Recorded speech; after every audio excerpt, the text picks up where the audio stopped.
British పాలన వ్యతిరేకంగా దేశ దాస శృంఖలాల విముక్తి కోసం లక్షలాది మంది పోరాటం చేసి అనేక త్యాగాలతో ఏర్పడినటువంటి స్వతంత్ర భారతం స్వేచ్ఛా వాయువులు పీల్చినటువంటి రోజు 80వ స్వాతంత్ర దినోత్సవ శుభాకాంక్షలు.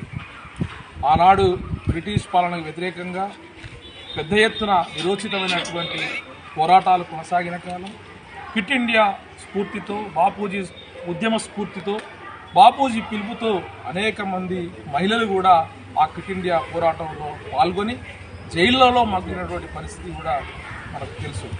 అంతేకాదు దేశం యావత్తు గర్వించేటువంటి ఉద్యమాలు ఆ కాలంలో కొనసాగిన పిదపనే ఈ దేశానికి స్వాతంత్రం వచ్చిందనే విషయాన్ని మనం మరవకూడదు. ఈ దేశంలో స్వేచ్ఛ, సమానత్వం, సౌభ్రాతృత్వం, ఐక్యత కోసం పాటుపడాల్సినటువంటి అవసరం ఉంది. ఈ దేశంలో సామ్రాజ్యవాదానికి వ్యతిరేకంగా పోరాటాలు రావాల్సినటువంటి అవసరం ఉంది. ఇప్పటికే సామ్రాజ్యవాదులు మన దేశంలోకి చొరబడి అనేక రూపాల్లో ఈ దేశంలో ఉన్నటువంటి సంపదను దోపిడీ చేస్తున్నటువంటి పరిస్థితి కొనసాగుతూ ఉంది.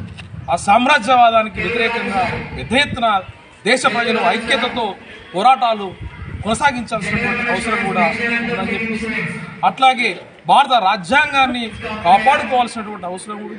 ఈ దేశంలో శాంతిని నెలకొల్పాల్సిన అవసరం ఉంది.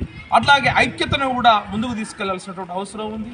ఈ దేశంలో కుల మతాలకు అతీతంగా ముందుకు పోవాల్సినటువంటి అవసరం ఉందని చెప్పేసి ఆ రకంగా ఈ దేశంలో ఉన్నటువంటి యువత, ప్రజానీకం అందరూ కూడా కార్యోన్ముఖులు కావాలని చెప్పేసి ఈ దేశం కోసం ప్రాణమర్పించిన వారి స్ఫూర్తితో ఈ దేశం ఐక్యత కోసం ఈ దేశంలో ఉన్నటువంటి వర్గ విభజనకు వ్యతిరేకంగా ముందుకు వెళ్ళాలని చెప్పేసి ఈ సందర్భంగా ప్రతి ఒక్కరూ ప్రతిజ్ఞ పూనాల్సినటువంటి అవసరం ఉందని చెప్పి తెలియజేస్తున్నారు.